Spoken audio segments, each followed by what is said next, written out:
Minute कर। हाँ बच्चों 2 मिनिट। हाँ मैं टेक्स्ट बुक शेअर करती हूँ 1 मिनिट। ओके मिस कोणते तरी दुसरेच मुलं आलेत. Yes miss. हो मिस दुसरे आले. 10वीचे.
हेलो बच्चों. Yes miss.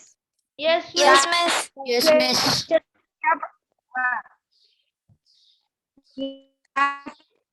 हमारा क्या चल रहा है? मिस वॉइस मिस आवाज ब्रेक हो रहा तो है. सबसे पहले मैं टेक्स्ट बुक शेयर करती हूँ. ओके मिस ब्रेक हो रहा है आपका आवाज. हाँ ये थोड़ा वजह से अभी आएगा. मिस बहुत हो रहा है, बहुत हो रहा है. हाँ अभी बहुत हो आएगा. रहा है. आया क्या? यस यस अभी आया. हाँ ओ 1 मिनट 1 मिनट. एक मिनट है बेटा.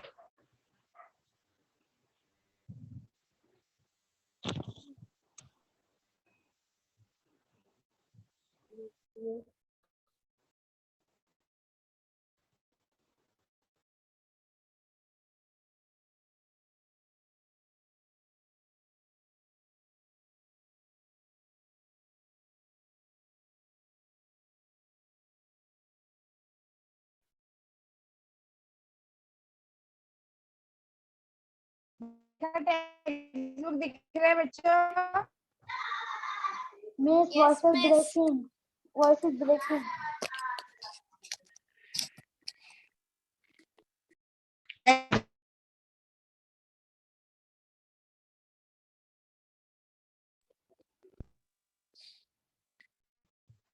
Hello. Yes miss. Yes miss. Yes miss. Yes miss.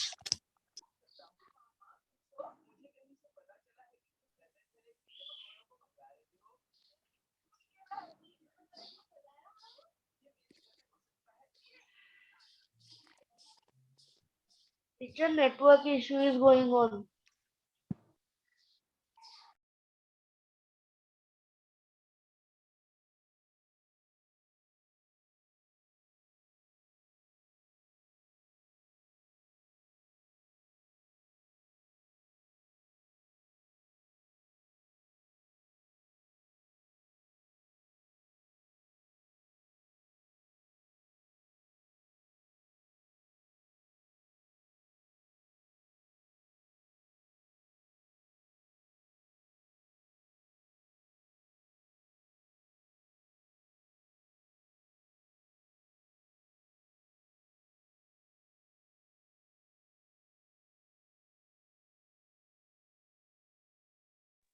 Hello अभी आवाज आ रहा है?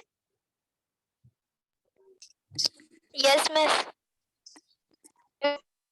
ओके ओके ओके, चलो अभी मैं टेक्स्ट बुक शेयर करती हूँ। Okay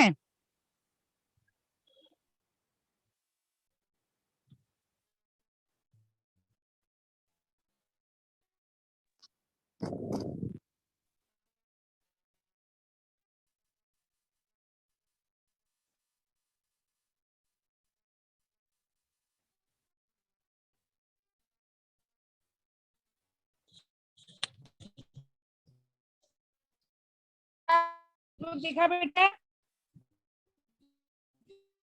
No, miss. Black दिख रहा है।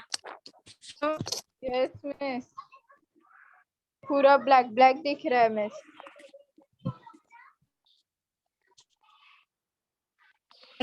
बच्चों मिस आपका वॉइस भी ब्रेक हो रहा है।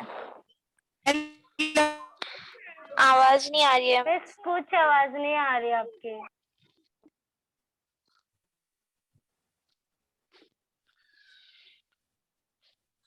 किस टेक्स्ट बुक नहीं दिख रहा है?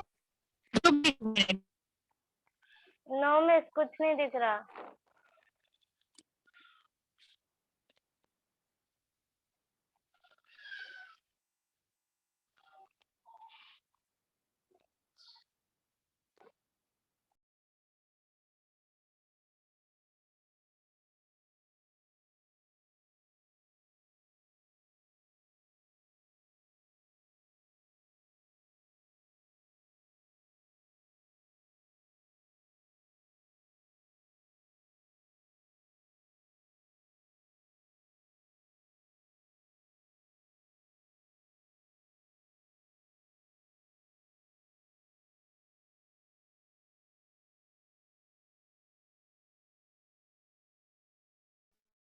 हेलो सृष्टि, Yes, miss. आवाज आ रही है अभी? हाँ आ रही है यस मिस। मिस। हाँ मिस ओके आ रही है। ओके। कुमकुम आवाज आ रही क्या? यस मिस आ रही है। ओके ओके, अभी मैं टेक्स्ट बुक शेयर करती हूँ। ओके बेटा? Yes. हाँ, स्क्रीन स्टार्ट नाउ।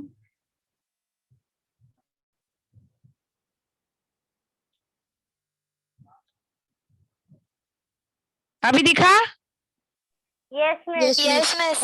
ओके, अच्छा बेटा, अभी ना अभी एक बात ध्यान ध्यान दो। पिछले साल कोरोना की वजह से 25% पोर्शन रिड्यूस हुआ था, बराबर? याद है? Yes.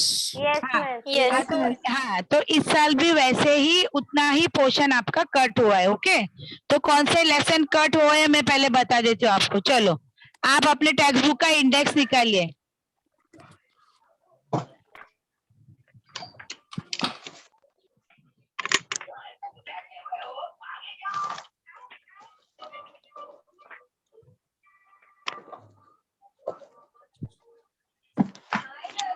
निकाला सब बच्चों ने? Yes. हाँ, तो देखो, सबसे पहले पहली इकाई में कौन कौन से लेसन कट हुए हैं? लेसन नंबर 3, नाखून क्यों बढ़ते, कट हो गया है, रिड्यूस है। उसके बाद है लेसन नंबर मिस रुको, मेरा पूरा ब्लैक ब्लैक स्क्रीन दिख रहा है आपका। मैं रीरन करता हूँ। हाँ देखो, सबका ब्लैक दिख रहा है, सबको दिख रहा है ना? Yes, miss. दिख रहा है। हाँ यस हाँ मिस। हाँ, जिसे नहीं दिख रहा है बेटा, अपना मोबाइल में प्रॉब्लम कुछ है तो देख लो। हो गया हो गया हो गया। हो मिस गया? बोलो बोलो। अच्छा, लेसन नंबर 3 एक नाम। भी बहुत होता ना, इतना क्यों लेके आई? हेलो बेटा, सुनो। ऐसे जाते थे तो लोग पकड़े रहेंगे। अरे हेलो, लेके जा लेके जा। बीच में कौन बोल रहा है? योशिता माई कौन है? Sorry miss, I am really sorry. नहीं कोई बात नहीं, देखिए चलिए, लेसन नंबर 3 देखिए, नाखून क्यों बढ़ते हैं, वो कट हो गया है बेटा। देन उसके बाद है लेसन नंबर 4, गांव शहर, वो भी कट हो गया है बेटा। देन लेसन नंबर, हाँ बस दो ही, लेसन नंबर 3 एंड 4, ये दो कट हो गए हैं बेटा। मिस उतना सिखा वो सब कट हो गया। हाँ उसमें सिखा है वो सब कट हो गया। हाँ, पर लेसन नंबर 1 और 2 है। हाँ, ये मातृभूमि वारिस कौन, ये 2 है। देन नाखून क्यों बढ़ते हैं और गांव शहर कट हो गया। ओके, अभी हम आगे पढ़ेंगे मधुबन। ओके, हमने आई थिंक हमने गांव और शहर आधा पढ़ाया था, मालूम है ना। यस हाँ हाँ, तो अभी वो पढ़ने की जरूरत नहीं हमें, तो हम आगे बढ़ेंगे लेसन नंबर 5 मधुबन, क्योंकि आपको यूनिट टेस्ट में लेसन नंबर 5 तक रहेगा शायद, है ना। Hello miss. शायद आपको लेसन, हाँ, lesson number 1, lesson number 2, then lesson number 5, ये शायद आपको यूनिट टेस्ट में रहेगा। चलिए, दूसरी इकाई में कौन से लेसन कट हो गए देख लीजिए। दूसरी इकाई में देखिए लेसन नंबर 6 अंधा युग कट हो गया।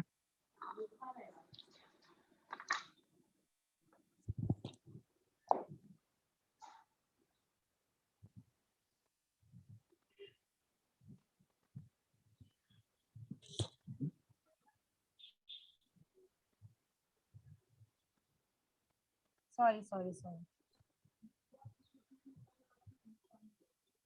हाँ, लेसन नंबर 6 दिखा, अंधा युग। मिस आपका स्क्रीन शेयर नहीं हो रहा है। नहीं हो रहा है, नहीं किसी को भी नहीं हो रहा है बेटा। नो मिस नहीं है। ओके ओके, मैं वापस देखती हूँ, 1 मिनट, कुछ तो प्रॉब्लम रहेगा।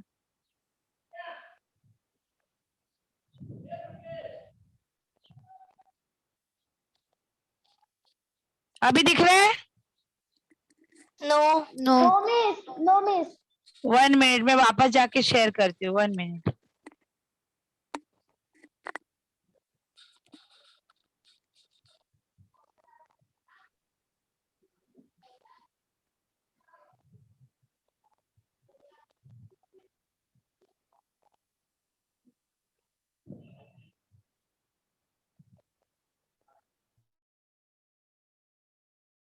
सर आप yes. Yes miss. Okay okay okay,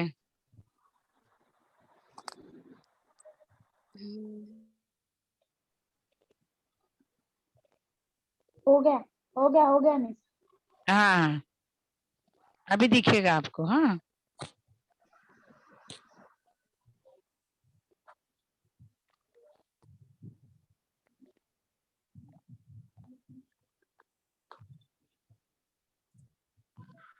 अभी दिखा? Yes miss. Okay, hello miss. हाँ बोलो बेटा। मिस मुझे स्कूल में दूसरी बुक है हिंदी की। हाँ तो बेटा शायद आपका ना हाफ हिंदी रहेगा, आप मॉडल में हो। Yes miss. हाँ तो बेटा ये फिर हिंदी नहीं है आपका, आपका टेक्स्ट बुक का नाम रहेगा सुगम भारती। यस मिस सुगम हाँ भारती। हाँ, तो बेटा फिर ये हिंदी का लेक्चर आपके लिए नहीं है।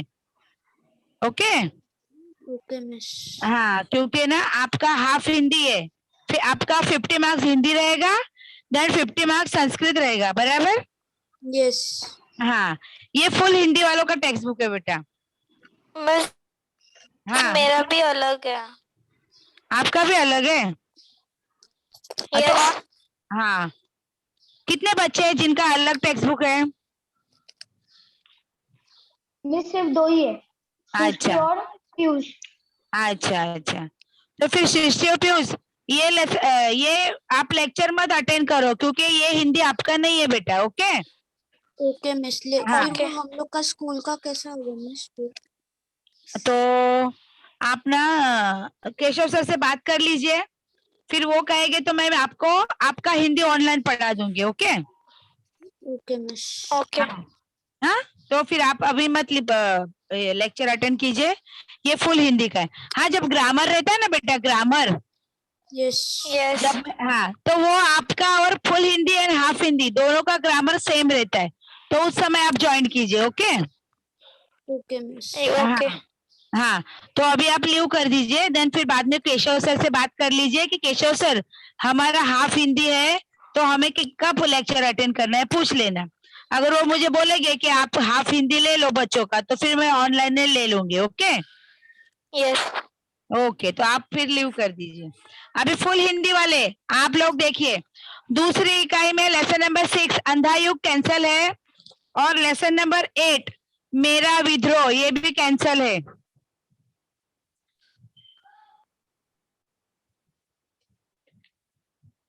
ओके, तो चलिए आज हम लेसन नंबर 5 लेते हैं, मधुबन। चलिए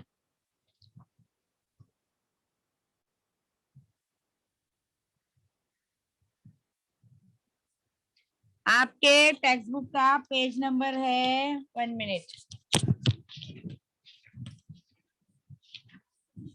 टेक्स्ट बुक का पेज नंबर 11। आपके टेक्स्ट बुक का page number 11 lesson number 5 Madhuban. Okay, और यह उसके जो लेखक है उनका नाम है अनुराग वर्मा। यह पार्ट एक साक्षात्कार है। साक्षात्कार बोले तो इंटरव्यू की तरह है ना। इंटरव्यू किसे कहते हैं? जब दो व्यक्ति एक दूसरे से बातचीत करते हैं ना, वार्तालाप करते हैं। एक व्यक्ति प्रश्न पूछता है, दूसरा व्यक्ति आराम से उन प्रश्नों के उत्तर देता है। आमने सामने बैठ के की हुई बातचीत को साक्षात्कार कहा जाता है। समझा बच्चा? Yes miss. ओके, अभी यहाँ देखो थोड़ा सा, यहाँ हम अनुराग वर्मा जी का परिचय Yes, देख miss. लेते हैं। अनुराग वर्मा जी हिंदी में विपुल लेखन किया था, यानी बहुत ही लेखन किया था हिंदी भाषा में।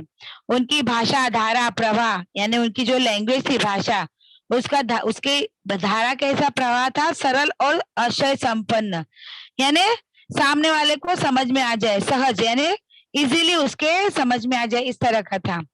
जाने माने लेखक, आप हिंदी के जाने माने लेखक थे, यानी हिंदी भाषा के वह एक प्रख्यात पॉपुलर जाने माने लेखक थे। कौन? हमारे अनुराग वर्मा जी। ओके, एक मिनट बेटा।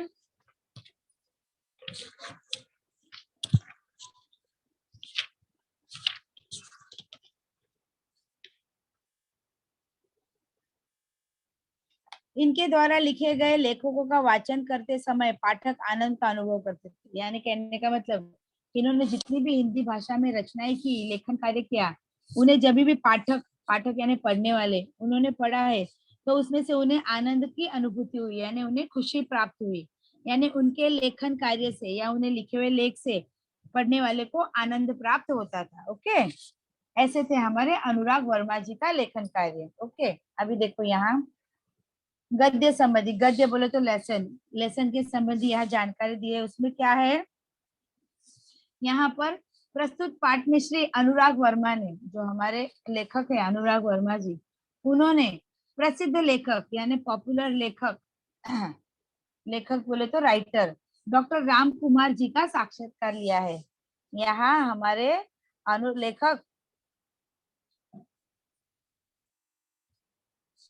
लेखक अनुराग वर्मा जी ने प्रसिद्ध लेखक राम कुमार वर्मा जी का साक्षात्कार लिया। साक्षात्कार करना है ना, मुलाकात, इंटरव्यू। ओके, यहाँ अनुराग जी ने डॉक्टर वर्मा जी से उनकी काव्य रचना की प्रेरणा, यानी डॉक्टर राम कुमार को काव्य लिखने की प्रेरणा कहाँ से मिली?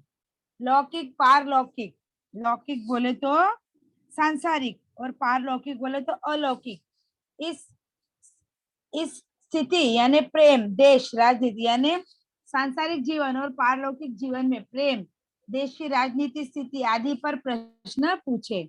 और डॉक्टर वर्मा जी यानी राम कुमार वर्मा जी ने भी इन प्रश्नों का बड़ी विवेकता से, बेबाकी से, यानी विवेकता पूर्ण उत्तर दिया है। ओके बच्चा,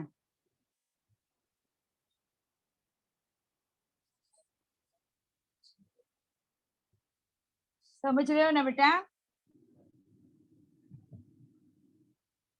यस मिस। ओके ओके, अभी देखो यहाँ साक्षात्कार बोले तो दो या दो से अधिक व्यक्तियों के बीच बातचीत एवं विचारों का आदान प्रदान करना। यानी साक्षात्कार कब होता है, मुलाकात कब ली जाती है? जब दो व्यक्ति होते हैं आमने सामने। ओके, उन दो व्यक्ति के बीच में बातचीत होती है, वार्तालाप होता है, और वह अपने विचारों का यानी अपनी सोच का आदान प्रदान करती है। यानी अगर मुझे कुछ कहा तो मैं उसका उत्तर दूंगी, मैंने आपको प्रश्न पूछा तो आपका, यानी एक दूसरे के विचारों का आदान प्रदान किया जाता है। ओके, इसमें एक व्यक्ति दूसरे व्यक्ति से प्रश्न पूछता है और दूसरा व्यक्ति पूछे हुए प्रश्नों का उत्तर देता है, उसे कहते हैं साक्षात्कार। ओके, अभी देखो मधुबन इस साक्षात्कार द्वारा लेखक अनुराग वर्मा जी ने हिंदी साहित्य के प्रसिद्ध लेखक डॉक्टर रामकुमार वर्मा जी का बहुत ही सरल एवं रोचक शब्दों में साक्षात्कार प्रस्तुत किया है। इस पाठ में उन्होंने डॉक्टर रामकुमार वर्मा से लिया हुआ साक्षात्कार प्रस्तुत किया है, वो भी कैसे, सरल और सहज ढंग से। ओके, अभी देखिए यहाँ सबसे पहले इस पाठ में क्या है मैं थोड़ा बता दूं आपको। मधुबन ये एक साक्षात्कार है। मधुबन ये उनके निवास स्थान यानी जहाँ डॉक्टर रामकुमार रहते हैं प्रयाग के पास, उनके निवास स्थान का नाम है। निवास स्थान बोले तो रहने वाला घर, ओके, जहाँ लोग रहते हैं। ओके, और यहाँ उन्होंने डॉक्टर रामकुमार से प्रश्न पूछे कि उन्हें काव्य लिखने की प्रेरणा कैसे मिली, और दूसरी लौकिक पारलौकिक प्रेम व देश की राजनीतिक स्थिति पर उन्होंने प्रश्न पूछे, और इन्हीं सभी प्रश्नों का बड़ी सरलता से डॉक्टर रामकुमार ने अनुराग जी को उत्तर दिया है। डॉक्टर वर्मा प्रयाग स्टेशन के स्थित मधुबन में रहते हैं, यानी प्रयाग स्टेशन के पास मधुबन नामक उनका निवास स्थान है, वहां पर वह रहते हैं। उनका साक्षात्कार लेने हेतु लेखक अनुराग जी ठीक 10 बजे उनके घर पहुंचे। करीबन यानी देखा जाए तो 1 घंटे तक उन दोनों में वार्तालाप हुई यानी बातचीत हुई। साक्षात्कार में अनुराग जी ने वर्मा जी यानी रामकुमार वर्मा जी को सन 1921 में असहयोगी आंदोलन में भाग लिया था, इसलिए उन्होंने स्कूल का त्याग किया एवं गांधी जी के आदेश का पालन करते हुए उन्होंने आंदोलन में भी सम्मिलित हुए यानी उन्हें पार्टिसिपेट किया। उस वक्त वे सिर्फ 15 वर्ष के थे। जब उन्होंने गांधी जी के आंदोलन में भाग लिया तब डॉक्टर रामकुमार केवल कितने साल के थे, 15 वर्ष के। वे राष्ट्रीय ध्वज लेकर प्रभात फेरी भी निकालते रहे। वे अपने हाथ में राष्ट्रीय ध्वज यानी तिरंगा, हमारा देश का झंडा लेकर सुबह सुबह प्रभात फेरी भी निकालते। प्रभात यानी सुबह की निकलने वाली फेरी। उसी समय उन्होंने देश प्रेम की भावना व्यक्त हुई और उन्होंने पहली कविता की रचना की, और जब उनके मन में हमारे देश के प्रति भावना जागृत हुई, उसी से प्रेरित होकर उन्होंने पहली कविता लिखी। हिंदी भाषा से प्रेम होने के कारण हमारे डॉक्टर रामकुमार वर्मा जी को हिंदी भाषा से अधिक लगाव था, बहुत प्रेम था। इसलिए अधिक प्रेम होने के कारण वह मध्य प्रदेश से उत्तर प्रदेश आ गए, क्योंकि मध्य प्रदेश की जो यूनिवर्सिटी थी, महाविद्यालय था, वहां हिंदी विषय नहीं था, इसलिए उन्हें हिंदी भाषा से अति आवश्यक लगाव होने के कारण उन्होंने मध्य प्रदेश से उत्तर प्रदेश हिंदी भाषा सीखने हेतु आए यानी स्थलांतर किया।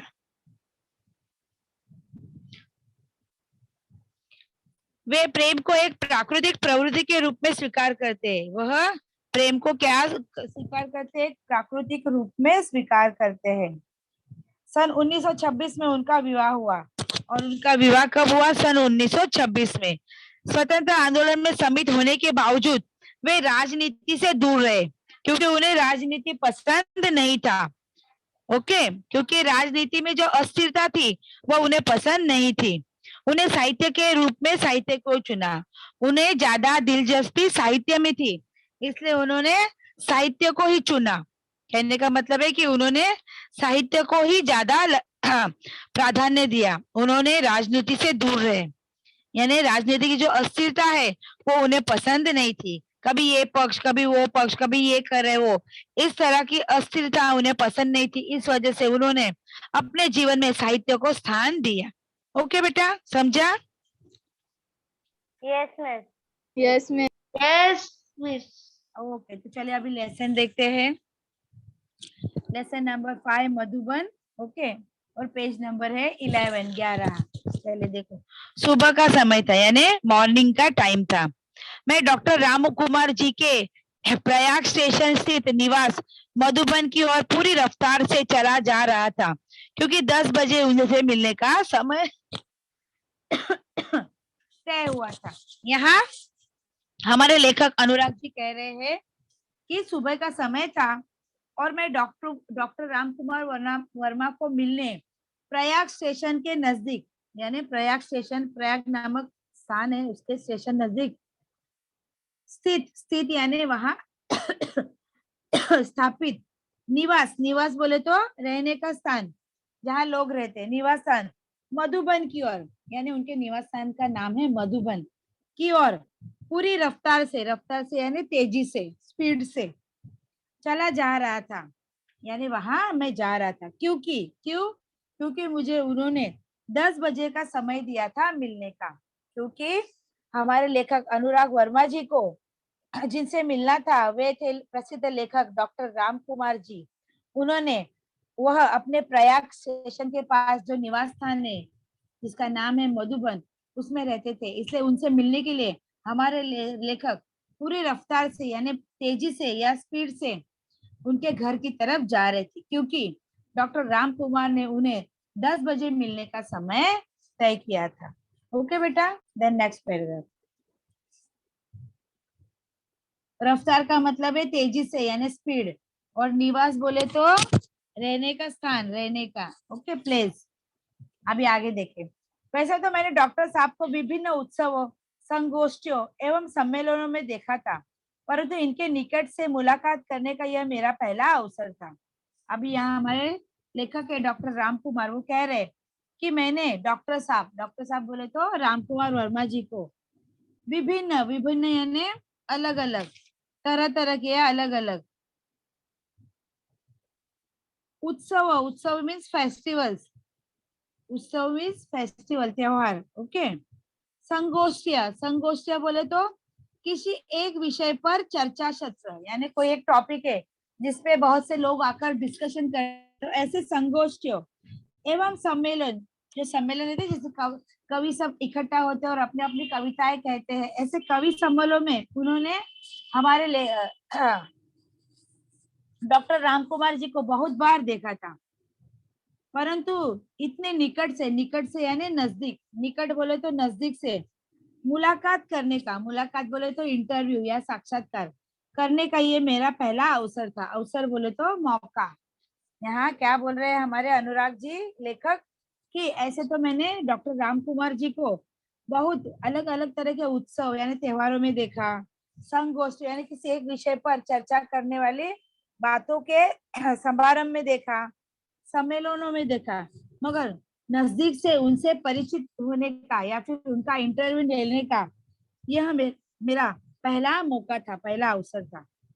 मेरे दिमाग में विभिन्न विचारों का ज्वार उठ रहा था। यहाँ क्या कह रहे हैं कि मेरे दिमाग में अलग अलग तरह के विचारों का ज्वार उठ रहा। ज्वार उठने का मतलब है विचारों की हलचल होना। जैसे बोलते हैं ना, हम किसी से मिलने जाते तो हम बोलते हैं क्या मालूम कैसा होगा, मुझसे बात करेगा कि नहीं, मुझे घर में बैठने को देगा कि नहीं, चाय पानी करेगा कि नहीं। इस तरह के जो विचार हमारे दिमाग में उठते, इस तरह के विचार हमारे अनुराग वर्मा जी के दिमाग में उठ रहे थे, यानी ज्वार उठ रहे थे। समझ रहे हो ना बेटा? Yes teacher. Okay okay. ज्वार उठने का मतलब है विचारों की हलचल होना, यानी दिमाग में अलग अलग तरह के विचारों को आना। ओके। कैसे होगे डॉक्टर साहब, कैसा व्यवहार होगा उस साहित्य मनीषी का, मनीषी यानी मनुष्य का। ओके, क्या कह रहे हैं यहाँ, कैसे होगे डॉक्टर साहब, यानी वो सोच रहे कि मैं जिनसे मिलने जा रहा हूँ डॉक्टर राम कुमार जी, वो कैसे होंगे।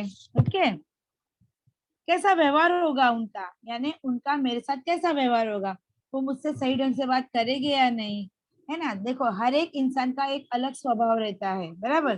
कोई अच्छे से बात करता है, कोई गुस्से से बात करता है, कोई बात ही नहीं करता है। तो यहाँ कह रहे हैं कि किस तरह का उनका स्वभाव होगा। यह इसी बातों का ज्वार उनके दिमाग में उठ रहा है, यानी इन्हीं विचारों का उनके दिमाग में हलचल हो रही थी। ओके,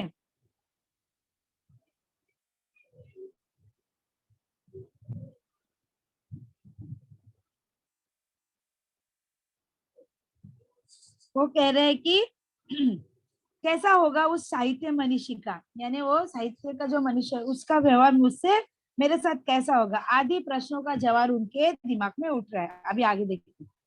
इन तमाम उठते और बैठते विचारों के लिए, इन तमाम उठते और बैठते विचारों के लिए मैंने उनके निवास स्थान मधुबन में प्रवेश किया। यानी ये जो विचार उनके दिमाग में उठ रहे थे, बैठ रहे थे, तो इन विचारों के साथ उन्होंने डॉक्टर राम कुमार वर्मा जी के निवास स्थान में प्रवेश किया, यानी एंट्री करी। ओके, काफी साहस करके दरवाजे पर लगी घंटी बजाई।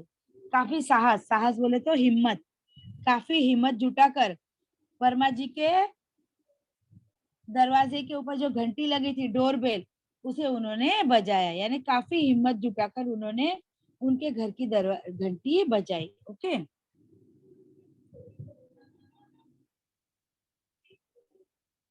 आगे देखिए बेटा। नौकर निकला और पूछ बैठा, और जैसे अनुराग वर्मा जी ने घंटी बजाई वैसे ही The voice is not coming or screen black है। सबको ऐसे दिख रही है? No miss, no miss, no. Your voice is very clear। हाँ बेटा, आपका मोबाइल का कुछ थोड़ा प्रॉब्लम हो गया होगा, देख लो, क्योंकि यहाँ अगर दिखेगा नहीं, स्क्रीन ब्लैंक हो जाएगी तो सभी को नहीं दिखेगा ना। अभी कुछ बच्चों को दिख रहा है, कुछ को नहीं दिख रहा है, तो जिन्हें नहीं दिख रहा है वो थोड़ा अपना मोबाइल देख लो, शायद उसमें कुछ प्रॉब्लम हो गया होगा। ओके बेटा, चलिए आगे बढ़ते हैं। आगे देखिए, जैसे ही हमारे लेखक अनुराग जी ने डॉक्टर राम कुमार वर्मा जी की बेल बजाई, घर की घंटी, वैसे तुरंत नौकर ने दरवाजा खोला और उनसे पूछ बैठा, यानी वो पूछने लगा, क्या आप अनुराग जी हैं? तुरंत नौकर ने पूछ लिया, क्या आप अनुराग जी हैं? मैंने उत्तर में सिर्फ हाँ कहा, और हमारे लेखक ने उत्तर में, यानी उस पूछे हुए प्रश्न का उत्तर देते हुए सिर्फ क्या कहा? हाँ।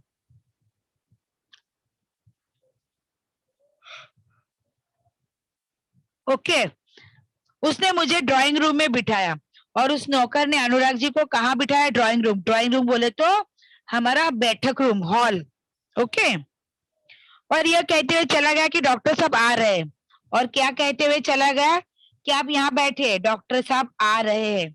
इस तरह नौकर ने उसे रिस्पेक्ट से अंदर बुलाया और आसन ग्रहण करने को कहा, यानी बैठने को कहा, और कहा डॉक्टर साहब अभी आ रहे हैं। इतने में मैं डॉक्टर साहब आ गए, और इतने में तुरंत डॉक्टर राम कुमार जी आ गए, यानी डॉक्टर साहब आ गए। अनुराग जी कैसे आना हुआ?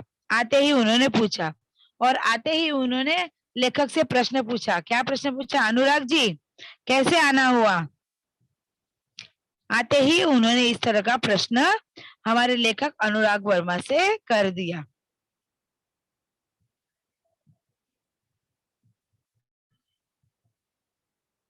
आगे देखिए बेटा, मैंने कहा डॉक्टर साहब, कुछ प्रसंग जो आपके जीवन में से संबंधित है और उनसे आपको जो महत्वपूर्ण प्रेरणाएं मिली है, उन्हीं की जानकारी हेतु आया हूँ।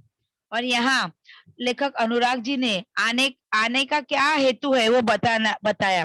तो क्या कह रहे हैं कि आपके जीवन में जो प्रसंग यानी जो घटनाएं हैं, उन घटनाओं से जो भी आपका जीवन का जो संबंध जुड़ा हुआ है, उस जुड़े हुए संबंध की जो भी महत्वपूर्ण बातें हैं या फिर महत्वपूर्ण जो प्रेरणा यानी जो सीख तुम्हें मिली है, उन्हीं सभी बातों की जानकारी मीन्स इंफॉर्मेशन लेने के लिए मैं आपके यहाँ आया हूँ। समझा बेटा?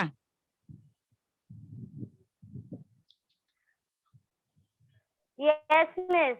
ओके ओके, चलिए आगे देखिए। डॉक्टर साहब ने बड़ी सरलता से कहा, अच्छा तो फिर पूछे। और डॉक्टर राम कुमार ने बड़ी ही सरलता से यानी सिंपल से कहा, ठीक है तो आप पूछ सकते हो, आपको जो मुझे पूछना है आप पूछ सकते हो। प्रश्न, अभी यहाँ लेखक अनुराग जी पहला प्रश्न पूछ रहे हैं, डॉक्टर साहब काव्य रचना की प्रेरणा आपको कहाँ से और कैसे प्राप्त हुई?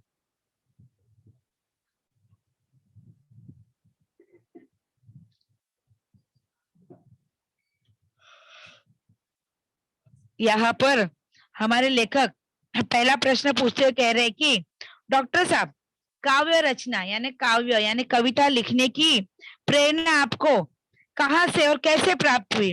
इस संदर्भ में कोई ऐसा प्रसंग बताने का कष्ट करे।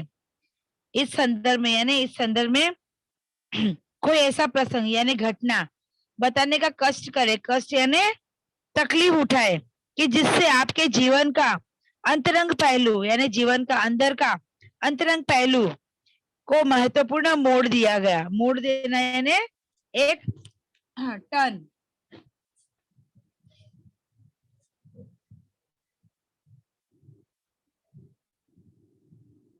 ओके, यानी कहने का मतलब है कि यहाँ हमारे लेखक अनुराग जी प्रश्न पूछते हैं कि आपको कविता लिखने की प्रेरणा कैसे मिली और किससे मिली, और अगर मिली तो ऐसी कौन सी घटना है जिसके वजह से आपके जीवन में अंतरंग पहलू का एक महत्वपूर्ण मोड़ मिल गया, यानी एक दिशा मिल गई, एक मार्गदर्शन मिला, तो वो क्या है ये बताने का कष्ट करे। इस तरह का प्रश्न यहाँ लेखक अनुराग जी डॉक्टर राम कुमार वर्मा से पूछ रहे। ओके बेटा, यस मिस। चलिए अभी आगे देखिए। अभी यहाँ बड़ी ही सरलता और विवेकता के साथ हमारे डॉक्टर राम कुमार जी अनुराग जी से पूछे प्रश्न का उत्तर देते। पहले तो मेरा जीवन में समाज के अंधविश्वास के प्रति विद्रोह अपने आप के उदित हुआ, यानी वो कह रहे कि सबसे पहले समाज का जीवन, समाज जो हम जो समाज में जीवन जी रहे, उस जीवन में जो अंधव्यवस्था है, अंधव्यवस्था यानी आंखें बंद करने वाली जो व्यवस्था, जैसे सती प्रथा है, बहुत से ऐसी प्रथाएं है, ओके, के प्रति विद्रोह, विद्रोह बोले तो बगावत, विद्रोह बोले तो बगावत। ओके,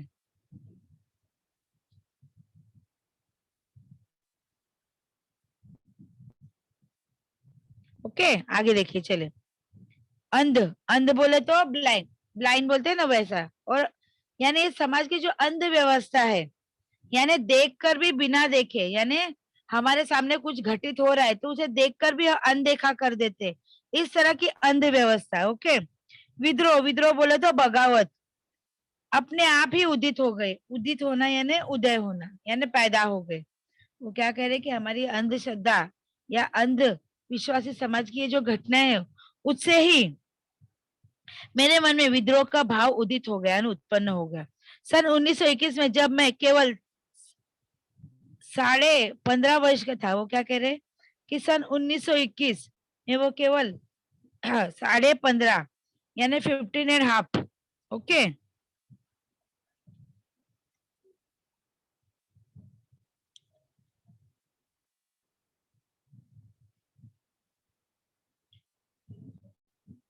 चलिए आगे देखो। तो कह रहे कि जब 1921 में जब वह केवल 15.5 वर्ष के थे, तब गांधी जी के असहयोग आंदोलन में पारिवारिक एवं सामाजिक व्यवधानों से संघर्ष करते हुए मैंने भाग लिया। यानी कहने का मतलब है कि वह सन 1921 में केवल कितने साल के थे, 15.5 यानी 15.5। उस समय जो गांधी जी का असहयोग आंदोलन चला था उसमें उन्होंने भाग लिया था। ओके, उस समय स्कूल छोड़ने की बात तो सोची भी नहीं जा सकती थी, और उस समय स्कूल छोड़ना यानी पढ़ाई छोड़ने की बात तो वो सोच भी नहीं सकते थे। मगर मध्य प्रदेश के अंतर्गत नरसिंहपुर में मौलाना शौकत अली साहब आए और बोले, गांधी जी ने कहा है कि अंग्रेजी की तालीम गुलाम बनाने का एक नुस्खा है। और वो कह रहे कि जब हमारे भाग में यानी मध्य प्रदेश के अंतर्गत नरसिंहपुर नामक जो स्थान है, वहां पर मौलाना शौकत अली आए, और उन्होंने क्या कहा, मौलाना शौकत अली साहब आए और उन्होंने क्या क्या कहा कि गांधी जी ने कहा है कि अंग्रेजी की तालीम यानी अंग्रेजी यानी इंग्लिश मीडियम जो लेसन पढ़ाए जाते हैं, अंग्रेजी की जो तालीम है,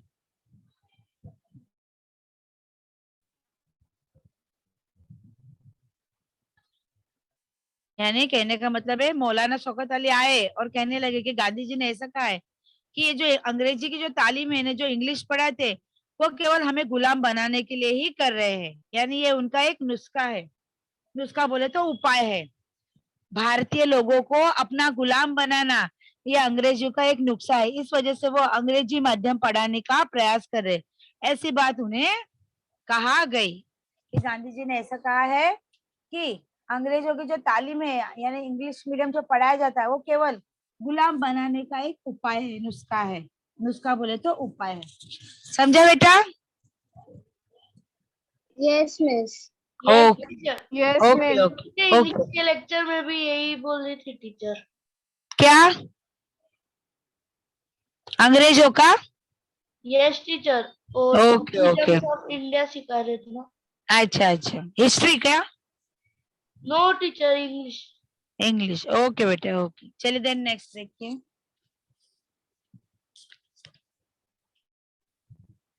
तत्पश्चात आवाज तेज करते हुए कहने लगे, तत्पश्चात यानी उसके बाद, आवाज तेज यानी आवाज बड़ी करके कहने लगे, है कोई माइका लाल जो ये कह दे कि मैं कल से स्कूल नहीं जाऊंगा। और मौलाना ने आवाज चढ़ाई, बड़े जोर से बोलने लगे कि है कोई माइका लाल यानी अपनी माँ का बेटा जो कल से स्कूल नहीं जाएगा यानी पढ़ना छोड़ देगा। क्योंकि गांधी जी ने क्या कहा था कि अंग्रेज लोग जो अंग्रेजी हम पढ़ते हैं वो केवल हमें गुलाम बनाने का एक नुस्खा है, उपाय है। Okay,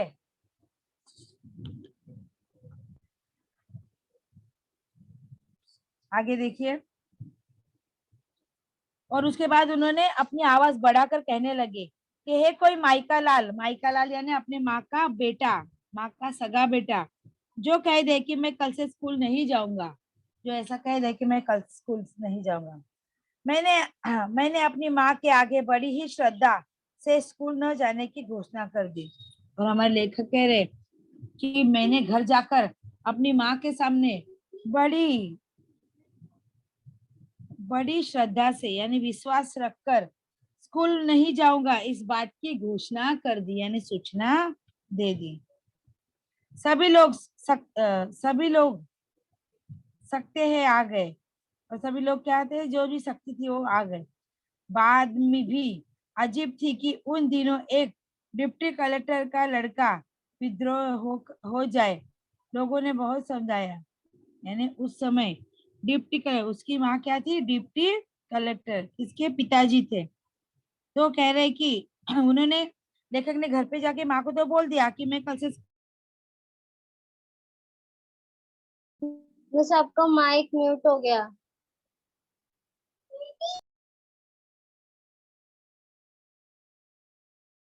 hello miss.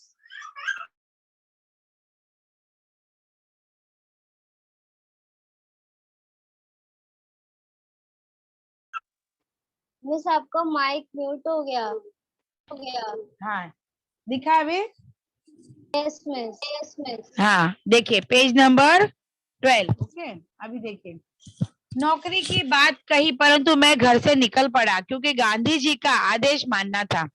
यानी लोगों ने कहा कि आपके पिताजी तो गवर्नमेंट सर्वेंट है, डिप्टी कलेक्टर है, और उन्हीं का बेटा अगर विद्रोह करेगा तो कैसे चलेगा। सभी लोगों ने उन्हें बहुत समझाया मगर इन्होंने उनकी बात नहीं मानी और घर से निकल पड़े क्योंकि उन्हें गांधी जी का आदेश मानना था। गांधी जी का आदेश मानना था, आज्ञा माननी थी। आदेश बोले तो आज्ञा। ओके, इस प्रकार सर्वप्रथम मैंने सत्य एवं देश के लिए विद्रोह किया। और इस तरह लेखक कह रहे कि इस तरह सर्वप्रथम मैंने, सबसे पहले मैंने सत्य एवं देश के लिए विद्रोह का कार्य किया। ओके, आगे देखिए।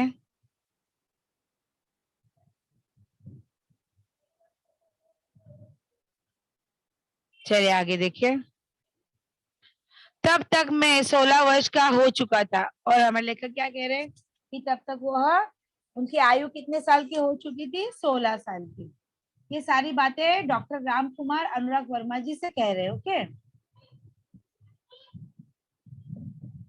और राष्ट्रीय ध्वज लेकर नगर में प्रभात फेरी भी किया करता था। और कह रहे, और मैं 16 साल का हो चुका था, इस वजह से मैं राष्ट्रीय ध्वज यानी हमारे तिरंगे झंडे को लेकर नगर में मैं प्रभात फेरी भी किया करता है। प्रभात फेरी बोले तो अर्ली मॉर्निंग, जो सुबह बच्चे, स्कूल के बच्चे हाथ में झंडा लेकर नारे लगाते हुए निकलते हैं ना, वंदे मातरम वंदे मातरम, इस तरह की प्रभात फेरियां रहती है। ओके, आगे देखिए। यह बात सन 1921 की ही है। इस समय मैंने देश प्रेम पर एक कविता लिखी, यही मेरी कविता का मंगलाचरण। यानी लेखक कह रहे, डॉक्टर राम कुमार कह रहे कि सन 1921 की ही बात है, और इसी समय मैं देश प्रेम पर, यानी मेरे मन में देश के प्रति एक भावना जागृत थी, और मैंने देश प्रेम के ऊपर एक कविता लिखी, या फिर उस कविता का मैंने मंगलाचरण किया, यानी शुभारंभ। मंगलाचरण बोले तो शुभारंभ। ओके, आगे देखिए।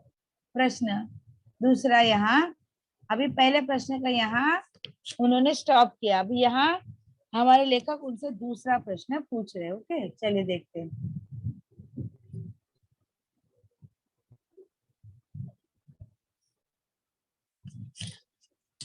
चलिए, आप मध्य प्रदेश से उत्तर प्रदेश कैसे आए? तो क्या कह रहे हैं, आप मध्य प्रदेश से उत्तर प्रदेश कैसे आए? अभी यहाँ डॉक्टर राम कुमार जी अनुराग जी से किए हुए प्रश्न का उत्तर दे रहे। हिंदी प्रेम ने मुझे, तो क्या कह रहे, हिंदी प्रेम ने मुझे मध्य प्रदेश से उत्तर प्रदेश आने को प्रेरित किया। तो क्या कह रहे, हिंदी प्रेम यानी हिंदी भाषा के प्रति मेरा लगाव होने के कारण, मेरा इंटरेस्ट होने के कारण, या मुझे हिंदी भाषा के प्रति प्रेम है, ये प्रेम के कारण मैं मध्य प्रदेश से उत्तर प्रदेश आया या आने की प्रेरणा मिली। क्योंकि उन दिनों नागपुर विश्वविद्यालय में हिंदी नहीं था। वो क्या कह रहे हैं कि क्योंकि उन दिनों नागपुर का जो विद्यालय है उस विद्यालय में हिंदी भाषा नहीं पढ़ाई जाती थी।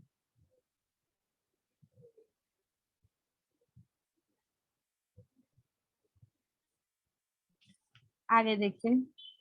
सन 1925 में मैंने इंटर की परीक्षा उत्तीर्ण की। सर 1900 यानी 1925 में इंटर बोले तो 10वीं कक्षा, इंटर बोले तो 10th स्टैंडर्ड, 10वीं कक्षा की परीक्षा उत्तीर्ण करने का मतलब है पास करना। मैंने 1925 में 10वीं की परीक्षा पास की। तत्पश्चात उच्च शिक्षा हेतु प्रयाग विश्वविद्यालय में प्रवेश किया। तत्पश्चात उसके बाद उच्च शिक्षण यानी सेकेंडरी लेवल का शिक्षण, हायर लेवल का शिक्षण यानी पढ़ाई पढ़ने के लिए मैंने प्रयाग विश्वविद्यालय यानी यूनिवर्सिटी में प्रवेश लिया यानी एंट्री ली। मैंने इसी विश्वविद्यालय से एमए की परीक्षा प्रथम श्रेणी में पास की। और लेखक कह रहे हैं कि मैंने इसी विश्वविद्यालय में, इसी यूनिवर्सिटी में एमए की परीक्षा प्रथम श्रेणी यानी फर्स्ट क्लास में उत्तीर्ण की यानी पास की। समझ रहे हो बेटा? Yes miss. ओके, आगे देखिए। Yes, miss. मैंने देखा कि डॉक्टर साहब के चेहरे पर गंभीरता के भाव साफ प्रतिबिंबित हो रहे थे। अनुराग जी कह रहे हैं कि मैंने देखा कि डॉक्टर साहब यानी डॉक्टर राम कुमार वर्मा के चेहरे पर, चेहरा बोले तो फेस पर गंभीरता के भाव, गंभीर बोले तो उदासी के भाव साफ प्रतिबिंबित हो रहे थे। प्रतिबिंबित होना यानी दिखाई पड़ना। ओके, प्रतिबिंबित होना यानी दिखाई पड़ना। ओके, गंभीरता के यानी उदासीनता के भाव नजर आ रहे थे। ऐसा प्रतीत हो रहा था जैसे वे अपने अतीत में खो गए हो। और ऐसा प्रतीत हो रहा था, प्रतीत होना यानी लग रहा था, ऐसा लग रहा था कि वह अपने अतीत में, अतीत बोले तो बीता हुआ समय, बीते हुए समय में खो गए से थे। मैंने पुनः सवाल किया और यहाँ पर वापस अनुराग जी ने उन्हें प्रश्न किया। अभी देखिए क्या प्रश्न किया। डॉक्टर साहब, प्रायः ऐसा देखा गया है कि कवियों एवं लेखकों के जीवन में उनका लौकिक प्रेम पारलौकिक प्रेम में बदल गया। क्या आपके साथ भी ऐसा हुआ है? अभी यहाँ कह रहे लौकिक बोले तो सांसारिक प्रेम, पारलौकिक में बदल गया यानी पारलौकिक बोले तो लौकिकता में बदल गया। क्या आपके जीवन में भी ऐसा हुआ है? इस तरह की प्रश्न यहाँ हमारे लेखक डॉक्टर राम कुमार वर्मा जी से कह रहे। अभी आगे देखिए। डॉक्टर राम कुमार उत्तर देते, अनुराग जी, प्रेम मनुष्य की एक प्राकृतिक प्रवृत्ति है। प्रेम होना ये मनुष्य के अंदर एक प्राकृतिक प्रेम है, नेचर प्रेम है। देखो जैसे पशु मात्र से प्रेम रहता है, भाई बहन का प्रेम रहता है, माता पिता का प्रेम रहता है ना। यानी मनुष्य के अंदर प्रेम की भावना होना ये एक प्राकृतिक प्रवृत्ति है ना। किसी के भी प्रति हमारा प्रेम हो सकता है, फिर पशु हो या इंसान हो। सन 1926 में मेरा विवाह हो गया। तो क्या कह रहे हैं, सन 1926 में उनकी शादी हो गई, विवाह हो गया। मैं गृहस्थ जीवन में आ गया। गृहस्थ जीवन यानी घर संसार। ओके, घर संसार, गृहस्थ जीवन बोले तो घर संसार।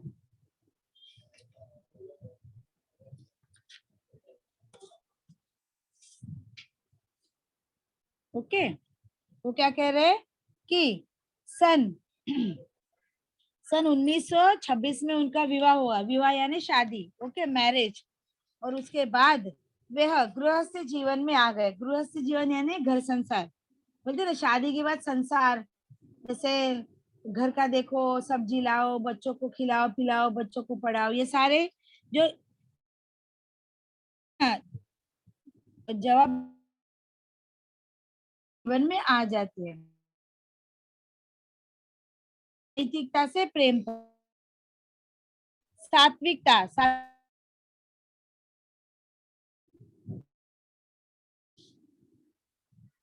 आप नहीं है।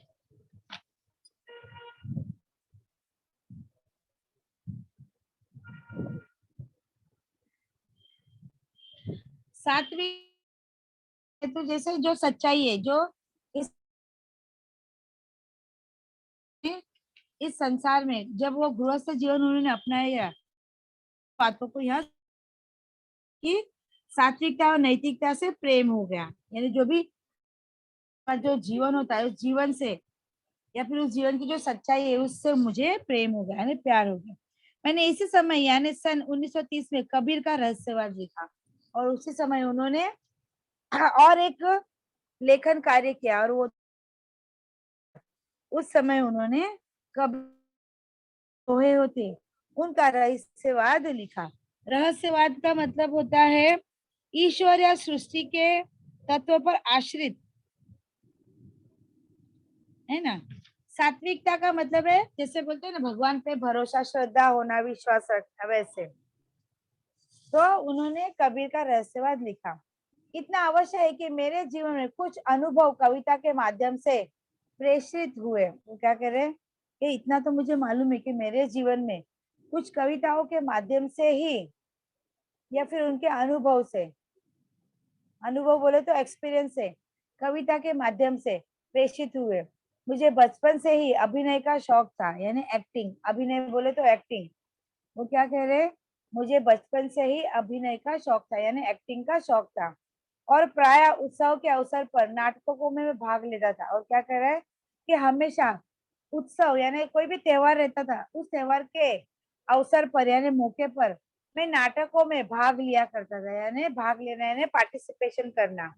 इस तरह से वह उसमें भाग लेते थे। मैंने बात आगे बढ़ाई और पूछा, अब यहाँ अनुराग जी कह रहे मैंने बातों को आगे बढ़ाया और उनसे पूछा। क्या प्रश्न पूछा डॉक्टर साहब?